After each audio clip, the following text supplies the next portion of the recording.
Hi, I'm Danielle Bussone with VeggieandOutandAbout.com. Today we're going to be talking to Kate Strong.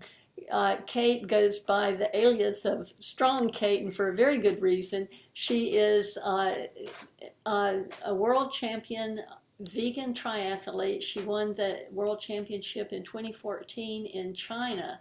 And so Kate is going to tell us her story, and she's become a very dear friend, and I'm so excited to be able to nail her down for this interview.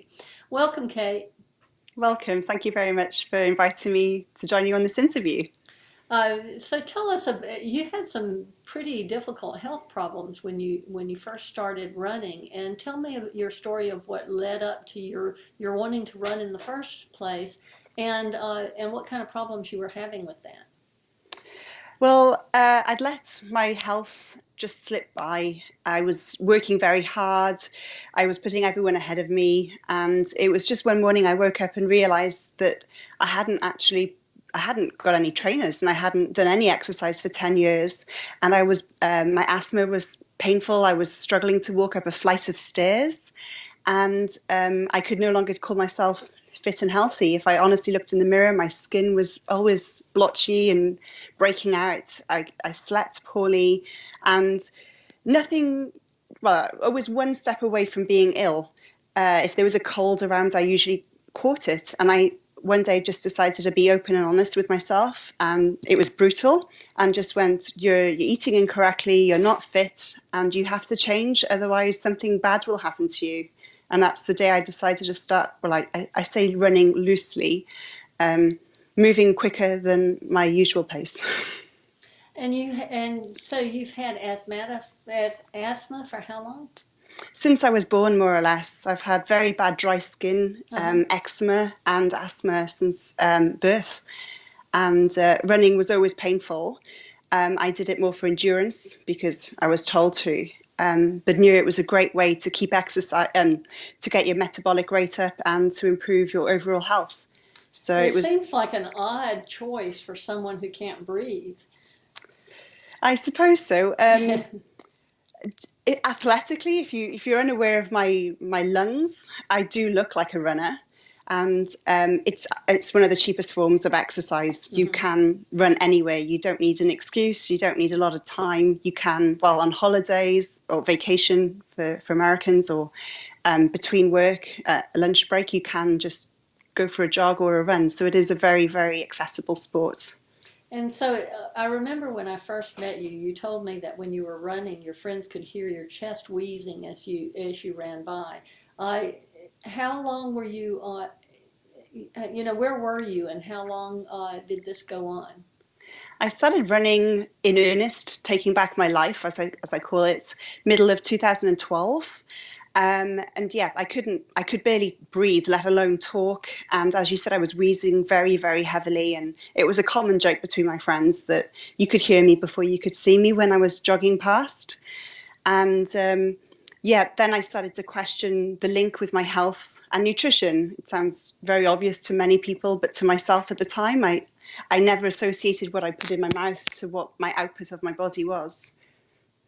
And so how did you turn to giving up animal protein?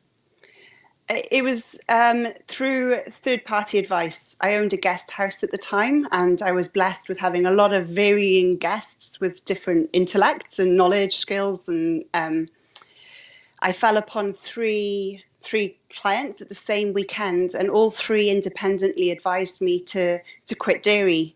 Put it into perspective, I'd lived in France for 2 years.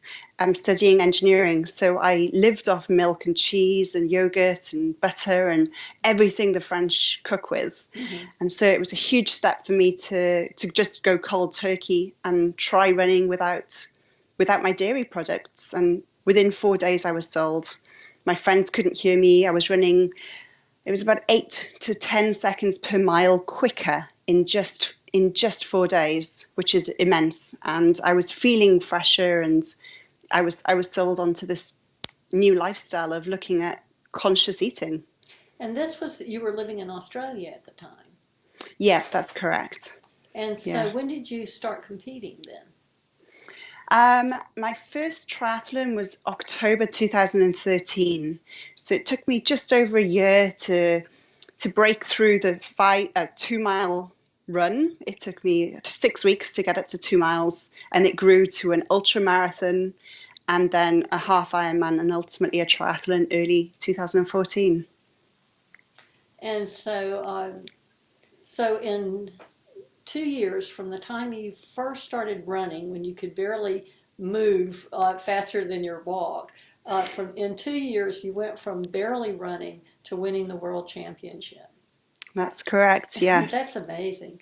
And when did you give up animal protein altogether?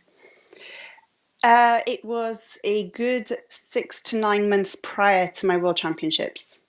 I was 100% plant-based and whole food, so no animal products at all for 9 months prior to the race. And you also won the national championships in Australia, right?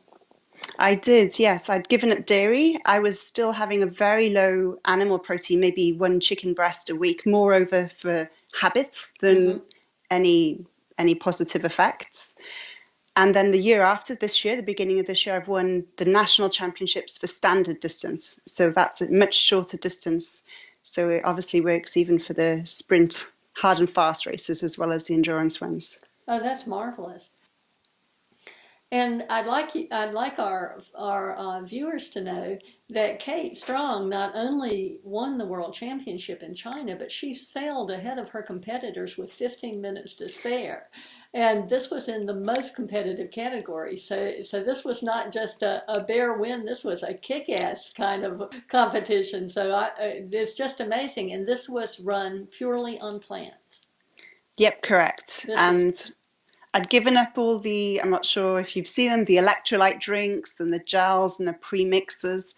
Everything was made organically and natural by myself using nuts and berries and yeah, the plant power. And so these are things that you made to eat along the way as you're running. Is that correct? Yeah, I mean, my races run up to 5 to 10 hours, so Yeah. you definitely need energy along the way and fuel. And I ensure that everything, as I said, is plant sourced and whole food, so that I finish feeling fresh. Moreover, than need 3 months of rest and recovery afterwards as well. It's such an inspirational story to go from someone, and you don't have to use your inhaler at all anymore, do you? No, 100% medication free. Obviously, I'm running as fast as most competitors out there, elite level. For example, my marathon time in an Ironman is 3 hours 45. So I qualified for the Boston Marathon, but unfortunately couldn't get there. So that was a huge honor in itself. Oh, So yeah, I'm very happy with my nutrition. that's great. Well, tell me where you're going from now, from here. What's going on with your life now? Well, I've had a very intense year. I qualified for 5 World Championships across Europe and the US of A this year, and it was an honor again to compete for Australia. I'm actually this year focusing on growing some roots and empowering my local community with what I've learned along the way. So I've created a company with a new local nutritionist who is also plant-based called Walk the Weight Off, which is an 8-week program where, whilst you increase your metabolic rate and learn how to take the first steps to being healthy and fit, we also give you every week a nutritional program that you can step by step incrementally improve your quality of life and your natural food choices, but empowering you with the knowledge so you can make the choice yourself and you can do it yourself as well. And this is in the beginning. This is going to be a physical presence for these people, but later you hope to do an online version. Is that correct? That's correct. Yeah, we've got about 15 locations across the UK with 2 mainland Europe as well. And just to iron out a few questions, we want to make sure that we give you the maximum amount of information without overwhelming people. Mm-hmm. So you're left with long lasting change. So I'm hoping mid June, June 2016, we'll roll out Walk the Weight Off International, as well as maybe run the weight off or cycle the weight off or swim the weight off as well. So a very exciting time myself. It is exciting. And so I heard from some little bird somewhere that you're writing a book. That's true. I've taken some inspiration from yourself as you're working on your second book. I thought, well, maybe it's about time I started on my first. So, chosen the title. It's Conscious Living, and I'm working my way through sharing my journey to make sure again that everyone's empowered and they're left hopefully inspired and motivated to make some positive changes in their life too. You'll have to come back on Veg and Out and About so that we can talk to you when your book is published. That'd be my pleasure. It's so great talking with you, Kate. It's always wonderful to see that healthy, shining face. There's certainly no blotches on your face now. You look like the picture of health. And one of the things that always impresses me when I see you is how you just have this glow. You just radiate health and well-being. Thank you. Thank you very much. As always, it's a pleasure too. Well, have a very happy New Year, and we'll have you back in the new year talking about your new book when you're close to publishing. Thank you very much. Bye-bye. Bye.